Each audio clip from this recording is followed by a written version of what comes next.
vilarejo de Oriente, no longínquo distrito de Cachoeiro de Itapemirim, no dia 16 de novembro de 1934, junto com a Era Vargas. O lugar onde eu nasci ficava cercado de montanhas de mármore por todos os lados. No meio dessa montanha de mármore, na década de 1970, encontraram o fóssil de um Eremotério Lund. Eu estava fazendo a primeira página da Última Hora, fiquei todo entusiasmado, dei na primeira página da Última Hora, como se fosse um grande acontecimento. Agora, essa cidade de Oriente ficava aproximadamente a 900 metros de altitude e a temperatura namorava permanentemente o 0 grau. Era um lugar muito frio.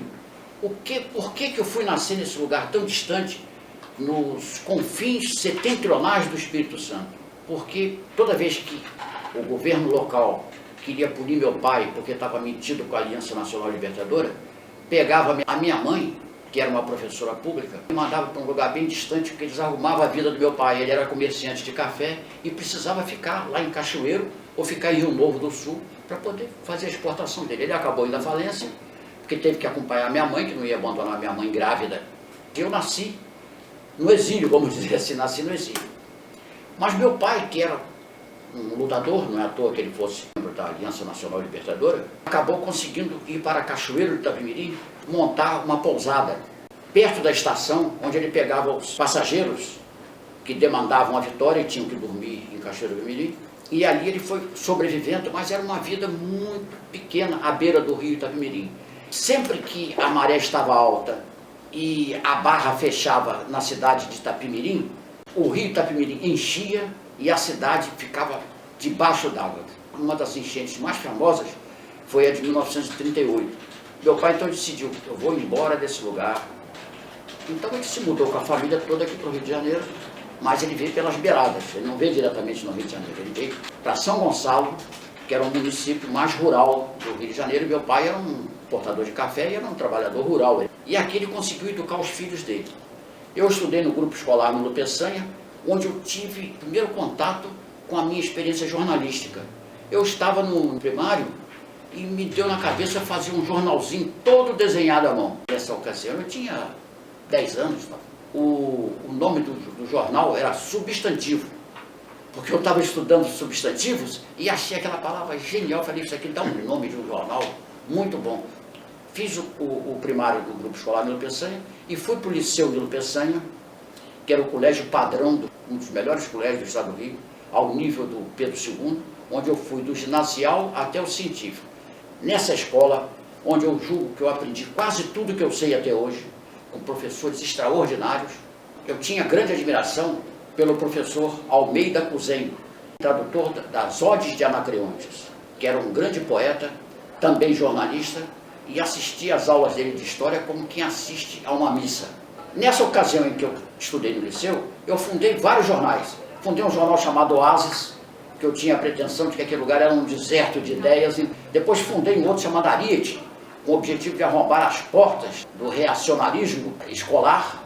E depois, junto com outros colegas, fundamos o Flâmula, dentro do liceu. Até fui ajudado pelo professor, que era o diretor da escola, que era um sujeito muito evoluído, chamado Jaime Bittencourt. Ele era do PTB e depois foi eleito deputado. E finalmente nós fundamos um outro jornal. Olha quantos jornais nós fazíamos. Unidade Estudantil. Esse era mais pretensioso ainda. Pretendia ser vendido em bancas e ser um órgão intercolegial. Os colégios, não só de Niterói, como pretendia ligar colégios do Rio e do estado do Rio. É claro que esse jornal foi imediatamente à falência. Aí eu falei, está na hora de fazer o vestibular. Eu pensei que eu fosse ser arquiteto. O diretor acadêmico oferecia um curso pré-vestibular, coisa que hoje em dia não se faz mais. Quando eu assistia às primeiras aulas, me mandaram fazer um desenho à mão livre, que era um tijolo. É dificílimo você desenhar um tijolo, com as sombras, meus colegas desenhando ao lado, cada tijolo magnífico. O meu era aquela miséria, parecia até tijolo de Picasso. E eu comecei a pensar, eu acho que eu não vou ser um bom arquiteto não. E depois eu esbarrei com a geometria descritiva. Eu falei, eu não vou fazer esse troço, senão que eu vou ficar reprovado. E na minha família tinha uma lei que era mais ou menos, vou até exagerar um pouco, era mais ou menos proibido ficar reprovado. Eu falei, vou ficar reprovado, o velho vai ficar zangado, a velha vai ficar zangada. Aí eu peguei o livro guia da Universidade do Brasil e fui ver qual era o vestibular mais fácil que tinha. Eu olhei, era jornalismo. Todas as matérias que tinham no vestibular de jornalismo eu sabia. Era história, português, geografia e inglês ou francês. Eu, naquele tempo, arranhava um pouco de francês, era ruim em inglês, mas arranhava um pouco de francês, vou fazer essa. Fiz. Me deram um 9 em redação, o título da redação era O Trabalho. Pensando bem, título dificílimo. 3 passamos em primeiro lugar. Eu, Tibério César Gadelha e Mary Ackerstein, que depois se casaria com Sueli Ventura.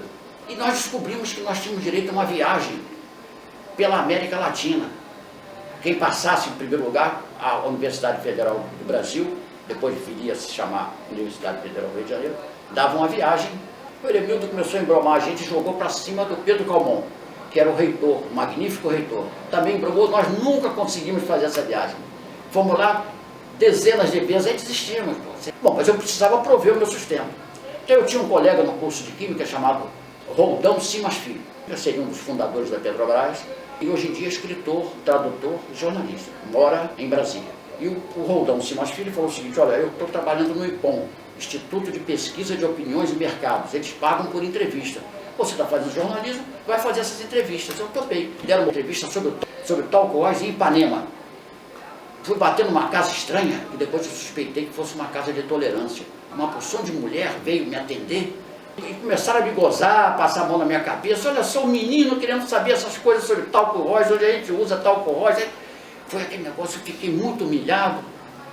E fiz de qualquer maneira a entrevista. Eu falei, pô, será que eu vou ser gozado assim? Eu me senti humilhado. Aí eu fui noutra casa, no dia seguinte. Ipanema era um lugar bacana, cheio de casas. E tinha pitangueira nas praias.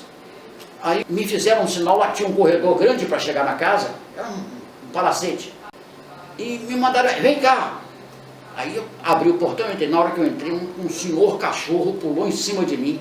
Eu virei as costas e pulei o muro. Aí falei, eu vou largar esse troço. Corrida de cachorro, não. Aí voltei lá para o IPOM, não recebi nem as entrevistas que eu tinha feito. Eu tinha feito umas 5 entrevistas. Aí eu me lembrei que eu tinha um cunhado chamado Wilson Reis, que tinha trabalhado em diretrizes com Samuel Weiner. Ele tinha abandonado o jornalismo porque ganhava muito pouco. Então ele escreveu um bilhete para o Paulo Silveira, que era o todo-poderoso diretor de redação da Última Hora. O menino aí sabe escrever direitinho e tal, tal. Eu fui lá, procurei o Paulo Silveira, entrei na redação da Última Hora ali na Praça 11 e fiquei observando as pessoas que eu conhecia de ler o jornal. A primeira pessoa que me chamou a atenção foi o Nelson Rodrigues. E depois eu vi o Augusto Rodrigues e vi o Marijô. Eu falei, esse lugar aqui está cheio de cobra. Aí o Paulo Silveira virou a redação meio vazia, fiquei até meio desconfiado, falou assim, você fica por aí, fiz assim, vamos. Aí eu sentei lá e fiquei olhando no primeiro dia. Quando foi no segundo dia, que eu vi que ninguém prestava atenção em mim, eu voltei lá para o Paulo Silveira. Falei, poxa, ninguém me deu nada para fazer. Ele falou, vem cá. Aí chegou para o Donadel, Augusto Donadel Jorge, e falou, Donadel, dá um trabalho para o menino aí, Donadel. Estava o Donadel, o Quintanilha e o Canuto Silva. Não esqueci porque era a tríade do jornalismo de polícia naquela ocasião. E aí o Donadel pegou um recorte de jornal e falou, liga para um delegado aqui para saber o que tem de novidade sobre esse assunto. Olha, eu dei sorte, tinha uma porção de novidade. Eu escrevi e fiz uma matéria razoável. Eles olharam, o Quintanilha que olhou a matéria, o Quintanilha era uma espécie de secretário da editoria de polícia. A Última Hora dava muita importância aos fatos policiais naquela época, que era um fator de venda. Eram 2 grandes fatores de venda naquela ocasião, era polícia e esporte. A Última Hora estava meio por baixo, porque Getúlio tinha se matado há um ano atrás, e tudo que a Última Hora tocava era mais ou menos difícil de ser tratado, principalmente porque o Café Filho era o presidente da República e tinha sido um traíra danado, tinha traído Getúlio, e o poder público não gostava da Última Hora, era difícil trabalhar na Última Hora. Aí eles publicaram a minha matéria, e a partir de então, as minhas matérias foram saindo regularmente e me começaram a me mandar fazer outros assuntos, não fosse só polícia. Até que o João Echeverri, que era o diretor de redação, e era cercado de lenda. Uma figura interessantíssima, se vestia na última moda, usava chapéu coco, as roupas dele eram sempre escuras, o azul marinho ou preto. Se dizia, principalmente do Donadel, que ele era coronel da Legião Estrangeira e que trabalhava nos principais jornais da Europa. Por isso é que o Samuel levaram ele para ver se recuperava a Última Hora. Então o Echeverri me falou o seguinte, ó, você vai lá no quartel da Polícia Militar, na Frei Caneca, que o Samuel Weiner está preso lá. Primeira comissão parlamentar de inquérito da história do Brasil, a CPI da última hora, instalada no Palácio Tiradentes, onde funcionava a Câmara Federal. E o Samuel se negara a responder umas perguntas, como, por exemplo, quem eram os verdadeiros financiadores da última hora. Porque o problema dessa CPI era descobrir quem financiava a última hora. O Carlos Lacerda, na campanha dele, através da tribuna da imprensa do Globo e através da Rádio Globo e da TV Tupi, dizia que era dinheiro público do governo federal que financiava a última hora. Perfeito. Eu falei, e o que é que eu vou fazer lá? Ele vai editar um editorial para você. Poxa, grande responsabilidade. Cheguei lá, procurei o sentinela, estou pensando que havia algum tipo de restrição, né? Preso, né?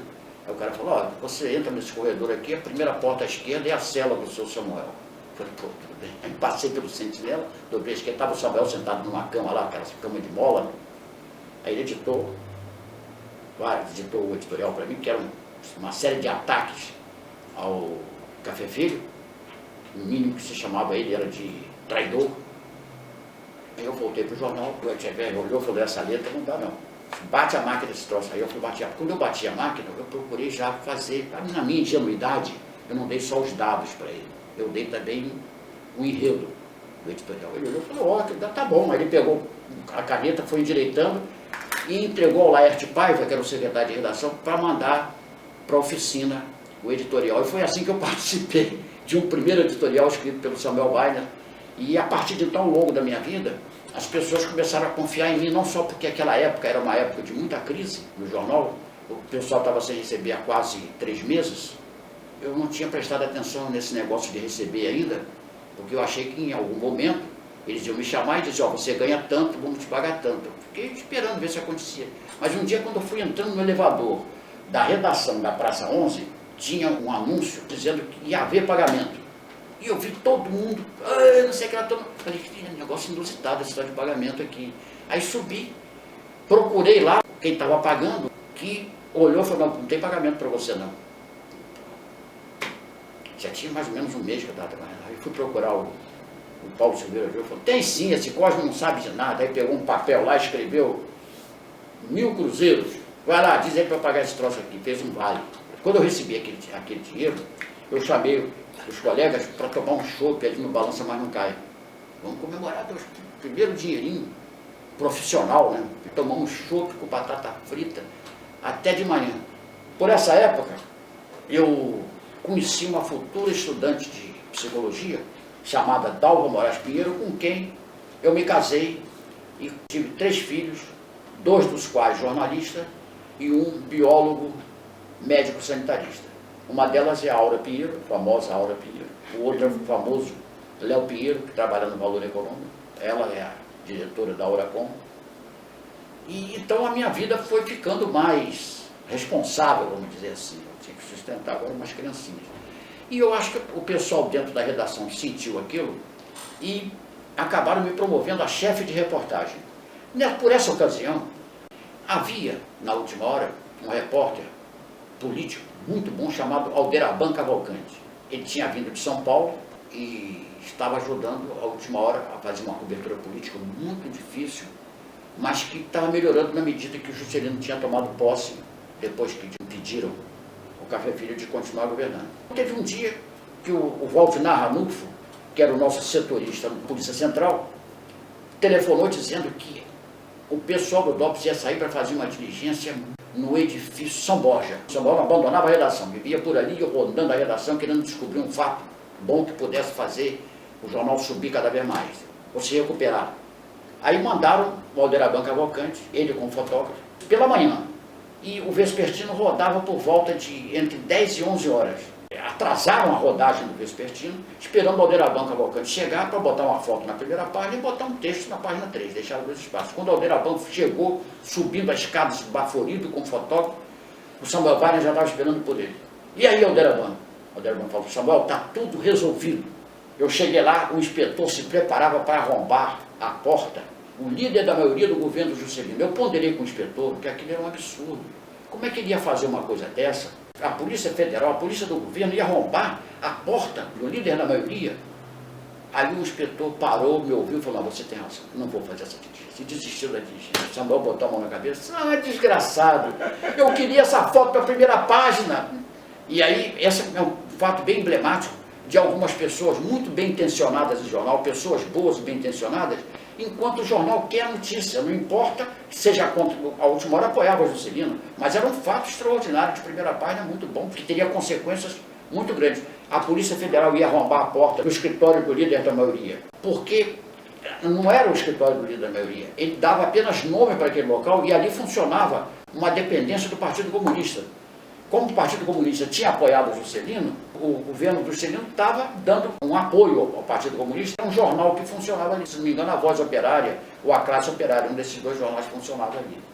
O outro assunto que é muito emblemático do que é a redação de um jornal, eu encontrei quando eu fui trabalhar no Globo, levado pelas mãos de Nelson Rodrigues, que me encontrou aqui no Fluminense e falou: nós estamos precisando de um pop desk, não sei, redator. Você tem experiência disso, nós vamos te levar para lá. No Globo, tudo para mim era diferente, jornal muito sério, muito sisudo e muito cobrador. Ser demitido de lá era uma facilidade muito grande. De repente, um secretário de redação, se não me engano, Deodato Maia, era um cidadão cumpridão, muito claro, numa hora em que estava um pouquinho tumultuada a redação do Globo nunca era muito tumultuada, estava sempre sob controle. Ele se levantou e disse o seguinte: aqui dentro tem dois tipos de gente. A metade é de loucos, a outra metade de viados. Eu sou louco. Aí eu fiquei pensando, pensei que tinha metade de louco, a metade de viado. Depois eu fui logo promovido a editor local, naquele tempo chamava-se editor local, era editor de cidade. O Evandro Carlos de Andrade, que era o diretor de redação, de vez em quando me colocava para fazer a primeira página. Era o Milton Coelho da Graça que fazia a primeira página. Quando o Milton não fazia, aí eu fazia a primeira. E o Roberto Marinho telefonava por volta de 11 horas, 10 horas da noite, querendo saber qual era a manchete. Quase sempre ele concordava, porque a manchete era combinada com o Evandro, e às vezes o Evandro já tinha combinado com ele. Numa ocasião, tinha uma manchete ligada ao Ibrahim Abiakel, ministro da Justiça. E eu li a manchete para ele, ele falou assim: meu filho, não é nada disso. A manchete quem tinha feito tinha sido eu. A manchete talvez não estivesse muito de acordo com a linha do jornal. Ele falou, não fazia oposição. Tremenda oposição, por motivos inconfessáveis. Bom, aí eu falei, ele falou: mas o doutor Roberto, o jornal está quase na hora de rodar. O senhor vai mudar a manchete? Ele falou: vou mudar a manchete. Você espera que daqui a pouco eu ligo mudando a manchete. Ele ligou e mudou a manchete, era completamente diferente. E numa outra oportunidade, ele ligou por volta também de 11 horas, o jornal já ia rodado. Eu tinha um orgulho de não deixar o jornal atrasar. Então ele queria botar um editorial na primeira página. Aí eu falei para ele: ó, doutor Roberto, se eu abrir a primeira página, vai atrasar o jornal. Agora, se eu botar na página 3, que ainda está sendo mexida lá embaixo, é fácil de botar o editorial no alto da página 3. O que o senhor prefere? Que eu atraso o jornal e bote na primeira página, ou que eu não atraso o jornal e bote na página 3? Ele falou: bota na página 3. Esse era o Globo. Um jornal muito sob controle. Durante o período em que o Brizola foi governador do estado, a oposição foi muito cerrada a Brizola. Todo dia nós tínhamos recomendação para dar matéria contra o Brizola. O Milton Coelho da Graça chegava na editoria local e dizia assim: o que você tem aí contra o Brizola? Às vezes eu pegava a pauta do dia e tinha, naturalmente, alguma coisa que, na opinião do jornal, era ruim. Como, por exemplo, quando o Brizola anunciou que ia construir piscinas nos CIEPs. O jornal achou aquilo um absurdo.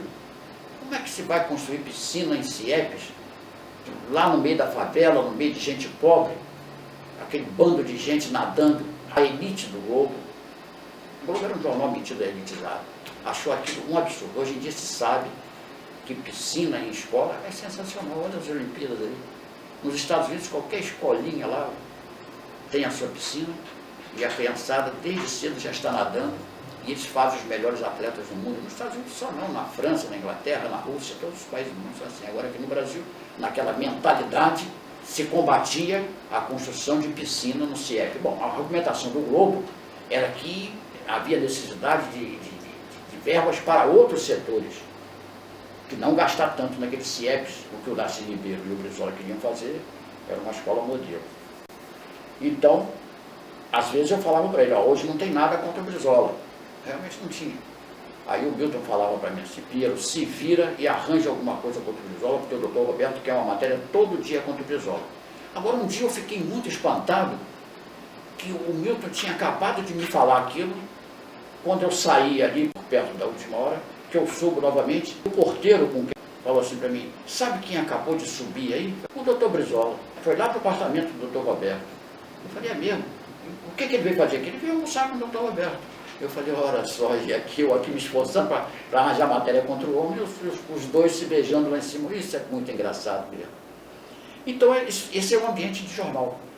Mas eu gostaria de voltar um pouquinho à última hora, onde eu trabalhei antes do Globo e antes do O Jornal. Depois eu gostaria de falar um pouquinho sobre o O Jornal. Estou fugindo da cronologia, porque na última hora as pessoas eram conhecidas por apelidos. Tinha um rapaz lá que tinha um jeito bastante sinistro e que usava até chapéu. Puseram o apelido dele de cocheiro de vampiro, porque não tem aqueles filmes em que aparece um sujeito dirigindo a carruagem que o vampiro vai atacar a donzela? Pois ele era aquela figura. Aí um dia, eu não sabia o nome dele, às vezes, nesse tempo eu era chefe de reportagem, eu não sabia o nome dele, aí eu falava: cocheiro de vampiro. Aí um dia ele chegou muito sem jeito perto de mim, falou assim: Pinheiro, sabe que você podia me fazer um favor? Não me chama mais de cocheiro de vampiro, não. Eu falei: tá bom, vampiro, por que não? Aí ele me disse o nome dele, então eu descobri por que ele, afinal, o nome dele era difícil de se repetir. Outras vezes eu encontrei com ele na rua e não me lembrava do nome dele, só me lembrava que era cocheiro de vampiro, entendeu? O Donadel, por exemplo, era um mestre de botar apelido nos outros. Tinha um rapaz, que Dilson, quero que ele me perdoe se eu vou contar essa história aí, mas é uma história interessante também, que dá muito uma ideia de como é que funciona dentro de uma redação livre, como era a redação da Última Hora, ao contrário da redação do Globo, que era uma redação muito presa. A redação da Última Hora era uma redação livre, uma redação de liberdade. Então, ele tinha um jeito muito interessante de falar, e o Donadel botou o apelido dele de Dilson Chupetinho, que parecia que ele estava chupando uma chupeta de criança. E todo mundo chamava ele de Dilson Chupetinho, Dilson Chupetinho. E ele era uma pessoa muito eficiente e tinha conhecimentos de bastidores. Acabou que o Armando Falcão chamou para ser oficial de gabinete. Então foi, beleza, a Última Hora tinha dentro do gabinete do inimigo, que o Armando Falcão, apesar de ser juscelinista, era inimigo da Última Hora, um repórter bom como era o Dilson. Então um dia, visitando a redação da Última Hora, ele foi levar para o político ligado a Juscelino. O político ficou em pé esperando para falar com o Samuel, e o Samuel estava lá dentro do aquário. Aí o Antônio Luiz Carbone, que era o chefe de reportagem nessa ocasião, o Samuel deu o sinal para ele que podiam entrar. Aí ele virou na frente do político e falou: Chupetinha, você já pode entrar. Bom, no dia 21 de abril de 1972, o ministro coronel Mário Davi Andreasa adquiriu, através dos irmãos Alencar, o controle da Última Hora, arrendando o título Última Hora por 10 anos. A primeira coisa que o grupo Alencar fez, quando assumiu a direção do jornal: vamos mandar embora todas as viúvas do Samuel Weiner. Aí eu fui demitido, eu era diretor do jornal, diretor responsável do jornal. Então, fui mandado embora sem indenização e depois lutei extraordinariamente para receber alguma indenização. Não consegui receber. Muitos anos depois eu recebi uma mixaria e ainda tinha que dividir com o Moacir Werneck de Castro. Bom, quando eu fui trabalhar no O Jornal, eu descobri então que era possível um diretor de jornal que fosse uma figura muito delicada, muito doce e que estava sempre apoiando a gente. Essa figura se chamava Manuel Gomes Maranhão. E descobri que ele tinha todo um passado de doçura, porque ele foi o diretor do Instituto de Açúcar e do Álcool, do governo Jango. O doutor Maranhão estava sempre com a gente, aprovando o que a gente fazia, ajudando a gente a fazer o jornal crescer. Então, para ilustrar apenas, aquele ambiente foi um ambiente de muita censura, e a Polícia Federal não deixava nenhum jornal em paz. Não adiantava ser jornal de direita ou de esquerda, eles estavam sempre ali, porque ele achava que os jornais estavam infestados de subversivos, e mesmo os jornais que tinham orientação menos esquerdista ou mais de direita, era um perigo, os jornais eram um perigo. Então, um dia veio uma recomendação do Primeiro Exército para darmos a melhor cobertura possível ao dia do reservista. Como os militares estavam no poder, fui pessoalmente, apesar de ser o diretor do jornal, eu fui lá na chefia de reportagem: manda, a primeira coisa que aparecia de reservista, vocês mandam fazer. Aí o Mauro Costa era o chefe de reportagem. Mauro Costa veio me falar: olha, tem um grupo de soldados que deu baixa, fazendo uma homenagem a Olavo Bilac, lá na Cinelândia. Eu falei, opa, vai dar uma foto de primeira página, estou salvo. Aí mandaram o fotógrafo lá. Os novos reservistas estavam subindo pelo corpo da estátua do Olavo Bilac, tinha um até na cabeça. Era uma homenagem bastante pop ao Olavo Bilac. Eu olhei e falei, mas que foto, deu uma foto bacana. Eu falei, não precisava nem recomendação. Isso era foto de primeira página, sem dúvida. E abri bem a foto de primeira página. Quando no dia seguinte não deu outra coisa. Apareceu o inspetor Vasconcelos pessoalmente lá. O Exército tinha ficado muito indignado com aquela fotografia, que aquilo tinha sido com intenção de vilipendiar as Forças Armadas e que o responsável por aquela fotografia comparecesse ao meio-dia na 5ª Seção do Exército, no Palácio Duque de Caxias, para prestar depoimento. Eu falei, sou eu. Falei, doutor Maranhão, meio-dia, eu vou ter que depor lá no Ministério da Guerra, porque eles não gostaram daquela fotografia que eu dei com todo carinho, com todo prazer, pensando que estava puxando o saco dos homens, no entanto os homens estão lagados. O doutor Maranhão falou, Pedro, não vá, porque o período está muito complicado atualmente, eles estão prendendo jornalistas, você não vai voltar, deixa que eu vou no seu lugar, porque eu tenho jeito para tratar com esse pessoal. E você é muito inexperiente. Ele tomou meu lugar, mas me esculhambou. Fiquei feliz da vida. Nem tentei dizer que eu ia assim mesmo. O doutor Maranhão foi lá. Quando foi umas 6 horas da tarde, lá voltou o doutor Maranhão, com a cara cansada, falou, Pinheiro, me deixaram esperando ali no pátio do Ministério da Guerra, sentado num banco, debaixo do sol, até às 3 horas da tarde, quando finalmente um coronel me chamou e disse que ele também era jornalista.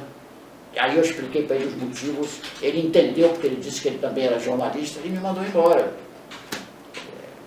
Um outro caso muito interessante de censura aconteceu o seguinte, quando mataram Carlos Lamarck lá na Bahia, o Exército distribuiu a foto e depois veio uma recomendação da Polícia Federal para não publicar a fotografia. Eu olhei a fotografia, eu queria dar aquela fotografia na primeira página, porque não era uma fotografia de morto repugnante, não era um presunto, era uma fotografia digna. O Lamarck parecia que estava dormindo ali embaixo daquela amendoeira. Então eu olhei e falei, pô, estragaram a minha primeira página, porque geralmente essas censuras chegavam de noite, e as fotos chegavam de dia, a gente programava a primeira página, vou fazer assim, o jornal estava precisando vender e tal, e aquilo naturalmente que ia vender jornal. Aí eu pedi para ligar para a Polícia Federal, aí não, censura é para valer, nenhum jornal vai publicar a foto do Carlos Lamarck. Eu falei, não acredito. Aí o Amado Ribeiro, que estava ouvindo a conversa, e estava vendo o nosso drama, e que era um expert em polícia, ligou na minha presença para o coronel Homem de Carvalho. Aí o Homem de Carvalho do outro lado falou, que proibido coisa nenhuma. Abre essa fotografia bem aberta para esses terroristas verem o que a gente faz com eles. Falei, pronto, Amado Ribeiro, você salvou a nossa lavoura. Aí abri a foto. No dia seguinte, estava lá um inspetor cobrando da gente. Eu falei, olha, eu tinha ordens não só de poder publicar, como de abrir a fotografia para servir de escarmento para os terroristas. Aí o cara ficou assim. Nisso o doutor Maranhão ia todo dia na redação, porque ele dava um apoio tremendo a gente, soube da história. Ele falou, eu acredito em vocês. Fizeram lá a investigação, chegou à conclusão de que realmente o Homem de Carvalho tinha liberado a foto para a gente, não tinha liberado para os outros jornais, mas liberou para o jornal. E o jornal realmente vendeu mais do que os outros, foi uma curiosidade muito grande em torno daquilo. Muitas pessoas atribuíram como o jornal era um jornal de direita, tido como de direita, podia publicar. Os outros jornais não eram de direita, não podiam publicar isso. Qualquer que fosse a interpretação ideológica, o certo é que nós demos a fotografia. Mas o João Calmon não foi nessa. O João Calmon achou que tinha alguma mutreta nesse negócio, que esse pessoal da última hora, que era muito pilantra e muito comunista, devia ter dado aquela foto, devia ter arranjado um jeito de dar aquela foto, e eles que já não gostavam muito da gente, quando entravam no elevador junto com a gente, ele olhava para cima e fingia que não estava vendo a gente. Eu falei, poxa, mais poderoso condômino do Diário Associado não fala com a gente. Eu fui reclamar com o doutor Maranhão, falei, não liga isso para isso não, que o Calmon é assim mesmo, o Calmon é meio maluco. Falei, ele é assim mesmo, mas ele é uma boa pessoa. Eu falei, deve ser, porque é meu conterrâneo, ainda brinquei com o doutor Maranhão. Mas pouco tempo depois nós fomos demitidos. A acusação, comunistas. Não tínhamos nada de comunista. Quer dizer, comunista era o Francisco Homem de Carvalho, que tinha liberado a foto pra gente, né? Toda vez que eu ficava desempregado lá no Rio, eu buscava asilo aqui em Niterói e eu procurava o meu amigo, Dr. Alberto Torres, que era diretor de um jornal muito bacana que tinha aqui em Niterói, e ainda é muito bacana, chamado O Fluminense, onde nós tínhamos ampla liberdade de fazer o jornal que a gente podia fazer. Não era que a gente quisesse fazer, não, que a gente podia fazer pelo jornal com recursos muito limitados. E o doutor Alberto não fazia por menos, me colocava como chefe de redação. Falei, não manda ninguém embora, não, me colocava como chefe de redação. Eu fui chefe de redação do Fluminense algumas vezes. Então, o editor era o Olegário Banguestel Júnior, também meu conterrâneo, de lá do Espírito Santo. Estava tudo em casa. E eu fiquei por ali muito tempo. E depois o Oséias Carvalho, que era um grande diagramador, um grande programador visual, foi para lá para o jornal, levado pelo Gilson Monteiro, que era uma espécie de factotum dentro do jornal, sabe? Fazia tudo dentro do jornal, e ainda faz, né? Porque ele está aí trabalhando. E nós conseguimos fazer um jornal razoavelmente bom aqui em Niterói. Mas quando nós estávamos conseguindo realizar um jornal que nos dava orgulho, eu contei com o Nelson Rodrigues lá na Cinelândia, ele saindo do Teatro Serrador, uma peça dele que estava lá em cartaz, e ele perguntou da minha vida, eu falei com ele, quanto é que você ganha? Aí eu falei para ele quanto eu ganhava, ele falou, pô, você ganha mais do que eu. Eu falei, não ganho mais do que você, eu ganho quase nada. Ele falou, eu vou falar com o Caban, que está precisando de um copydesk lá, e você vai para lá. Foi assim que eu fui para o Globo. Enquanto eu estava no Fluminense, ia para o Globo, eu recebi um convite para ir fazer uma reforma na Crítica de Manaus, devido à mudança que nós fizemos no jornal, e nós fomos para lá. Fomos eu e o Oséias, ficamos lá um tempo, eles compraram máquinas novas, e nós fizemos lá. Mas não era fácil fazer jornal em Manaus, não. Por exemplo, naquela ocasião havia uma onda, o PT estava sendo fundado. Eu não sou contra o PT, não. Isso que eu vou contar é contra o PT, mas eu não sou contra o PT, não. A chefe de reportagem era do PT, Chica. Então estava havendo muita invasão de terras. Os repórteres traziam uma reportagem, mas não ouvia o lado do proprietário da terra que tinha sido invadido. Eu falei, Chica, tem que mandar ouvir o dono da terra. Não pode ouvir só um invasor, não. Ela falou, mas nós já sabemos o que o dono da terra vai falar. Eu falei, mas tem que ouvir assim mesmo. Senão a matéria não pode sair, a matéria não é isenta. Então, é esse o tipo do jornal que eu tinha que fazer lá em Manaus. Calderaro era uma figura também extraordinária, levava todo fim de semana a gente para dar um passeio pelo Rio Amazonas, Encontro das Águas. Teve um dia que nós fizemos uma pescaria, nós fomos lá em Anavilhana. Anavilhana é uma região do Rio Amazonas que tem 1000 ilhas, por isso que tem esse nome, Anavilhana. E nós começamos a pescar tucunaré, pescamos tanto tucunaré que hoje em dia seria um crime ambiental. E jogamos no tombadilho do iate do Calderaro e começamos, eu, o Oséias e um outro cara lá, esqueci o nome dele, começamos a contar. Quando chegamos em 1000 tucunarés a gente parou. Parece conversa de pescador, né? Mas 1000 tucunarés. Então você vê que éramos predadores do rio. Chegava no cais, lá de Manaus, e distribuía com umas pessoas, levava para casa e tal. Eu não morava lá, quer dizer, nem sabia o que fazer com tanto peixe, entendeu? Então foi um período de muito bom aquele lá de Manaus, entendeu? Infelizmente não pude ficar lá porque era muito longe de casa, e me prometeram, ó, uma vez por mês você pode ir no Rio de Janeiro. Um mês rodava e eu não vinha para o Rio de Janeiro, entendeu? O calundu aperta, né? O calundu aperta. Quando eu voltei de Manaus, eu fui procurar o Evandro Carlos de Andrade, e falei com ele, vem cá, não tem um lugarzinho para mim aí, bem tranquilo? Ele falou, tem um lugar para você de copydesk do segundo caderno. Eu falei, não tem nada melhor. Aí ele me botou como copydesk do segundo caderno, junto com uma moça lá que era muito eficiente, fazia um segundo caderno bacana para chuchu. Um dia o Domingos Meirelles passou pela redação, me viu sentado lá copydeskando no segundo caderno, e falou assim, Pinheiro, o que você está fazendo aí? Eu falei, não, sou copydesk aqui. Falar, você está se perdendo aí, você ainda tem muito potencial de chefia para dar. Eu vou falar lá na TV Globo. Aí passaram uns tempos, quando eu estava indo para a TV Globo, que eu ia subir, eu encontrei com o Teodoro Barros. Falou assim, Pinheiro, você é um cara que gosta de ser escravo, hein? Eu falei, por quê? Pô, você foi escravo do Globo, agora vai ser escravo da TV Globo? Aquilo lá é uma escravidão, cara. Aí eu falei, realmente, uma escravidão. Por exemplo, o Batomuxa afundou um pouquinho depois da meia-noite. Quem estava de plantão era eu. Eu estava em casa, com a janela aberta, estava uma noite muito bonita, e olhando, tentando dormir, né, porque tinha sido um dia pesado, mudança em televisão, essa passagem de um ano para o outro, tem coisa para chuchu para fazer.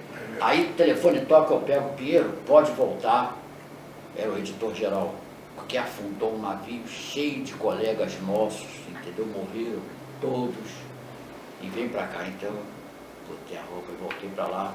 E quando eu estava no dia seguinte, eu fiz um plano todo de cobertura, que isso eu sabia fazer, porque eu era o chefe de reportagem. Aí chega lá uma moça lá, entendeu? E eu queria mudar tudo. Eu falei, vem cá, vocês estão querendo afundar o meu barco? Já está tudo a caminho, aí vai ter que começar tudo de novo. Aí nesse dia eu decidi não trabalhar mais na TV Globo, ir embora da TV Globo. Tinha um salário muito bom, tinha que deixar aquele dinheiro e ficar desempregado. Então eu pedi demissão. Quando chegou perto do carnaval, eu avisei que não ia trabalhar no carnaval. Era uma coisa impensável. Todo mundo trabalhava no carnaval lá. Aí falaram, ó, eu não vou trabalhar no carnaval. Eles pensaram que eu estava brincando e me mantiveram na escala para trabalhar no carnaval. Quando chegou mais perto, olha, eu não vou trabalhar no carnaval. Queria que me mandasse embora, né? Aí, vocês não estão entendendo? Por que vocês não me mandam embora? Não trabalhei no carnaval. Quando passou o carnaval, um dia, o editor me chamou para tomar, ele bebia o tempo todo. Foi até bom ter esquecido o nome dele, porque quando ele chamava para conversar, ele abria um gavetão na mesa dele e tinha uma garrafa de uísque, ele botava 2 copos, um para ele, outro para você. Aí, é assim que ele conversava, dentro da redação do Globo. Depois que acabava de beber aquele uísque, ele pegava a garrafa de uísque, botava dentro do gavetão e fechava. Bebia pra cacete. Ali, à direita da emissora, tinha um bar. Aí nós fomos lá, sentamos, bebemos cerveja, ele me fez beber até eu ficar bêbado. Aí ele falou assim, tá bom, Pira, eu vou aceitar a sua demissão. Ele me mandou embora. Isso levou uns 3 meses para ele deixar eu sair da televisão. Porque a televisão precisa de peças de reposição. Eles têm sempre 2. Eu era um dos chefes da redação. Se eu saísse, ia ficar um chefe de redação só. Ia fazer falta, eles não tinham como arranjar um outro chefe de redação. Então eu sem querer, estava fazendo uma chantagem. Aí quando eu fui embora da TV Globo, o pastor Nilson do Amaral Fanini, um pastor famoso, gente muito boa, pastor da primeira igreja batista aqui de Niterói, tinha comprado parte da TV Rio e convidou o Oséias para ser um dos diretores de jornalismo da TV Rio. E o Oséias falou, seu Pedro, você não quer ir para lá fazer um noticiário de hora em hora, não? E eu fui ser gerente de jornalismo. Um negócio super pesado. Toda hora, você acabava de fazer o noticiário, já tinha que entrar outro.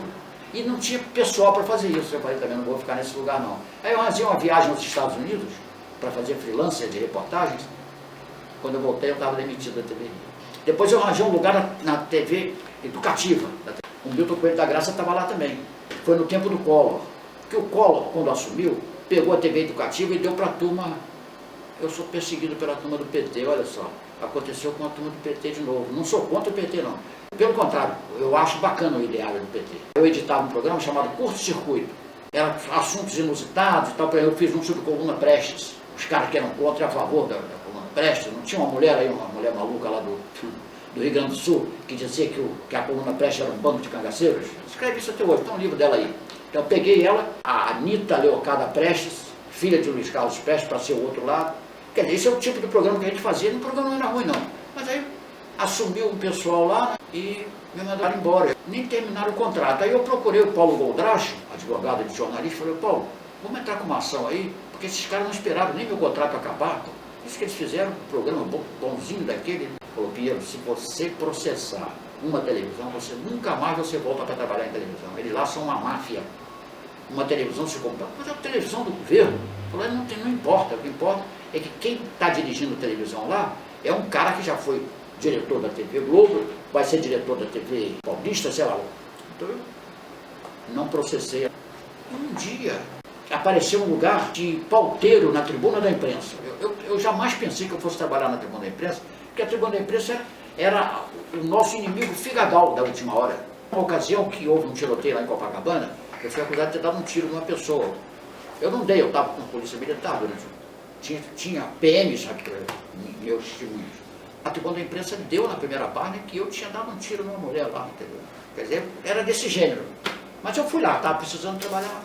Um dia eu passei em frente do escritório do Hélio Fernandes, e o Hélio Fernandes estava lá dentro conversando. Eu fui lá para a minha sala, daqui a pouco vem o filho do Hélio Fernandes, o Elinho, que Deus o tenha, e pergunta assim, Piero, você não conhece o Hélio, não? Eu falei, conheço. Eu não tinha obrigação de falar com o diretor. Não. Depois veio o cidadão lá, veio dizer para ele, Piero, nós vamos ter que mandar você embora, porque você aqui é um luxo. porque a Tribuna da Imprensa é um jornal tão precário que nós não precisamos de um pauteiro. E eu não era bem pauteiro, eu era pauteiro e chefe de reportagem. Como tinha pouca gente para você chefiar, você acabava que era mais pauteiro do que chefe de reportagem. Eu passei a ficar muito decepcionado com o que hoje nós chamamos de jornal impresso. E decidi, falei assim, eu vou escrever uns livros aí. Eu já tinha escrito um livro chamado Esquadrão da Morte, nós rodamos 2.000 exemplares, naquele tempo se faziam essas loucuras, e o editor foi até preso, porque ele tinha editado também Guerras e Guerrilhas de Guevara, a mesma editora, coordenada editora de Brasília. Então, meu livro foi no rabo desse sucesso aí e andou vendendo. Certo é que sumiu. Hoje em dia eu tenho 2 exemplares do Esquadrão da Morte. Escrevi junto com o Amado Ribeiro. A maior parte das histórias são do Amado Ribeiro, que é um expert no assunto. Aí eu comecei a escrever um outro livro, estimulado pelo Jorge Sávio, que era diretor da Editora Europa. Ele falou o seguinte, pô, você está sem fazer nada, você não quer vir aqui para a editora para me ajudar, não, aqui a editar livros? Pô, aproveito que ajuda você a editar livros e edito também um livro. Aí escrevi Mefibosete. São histórias que eu publicava diariamente na Última Hora, pequenos romances policiais.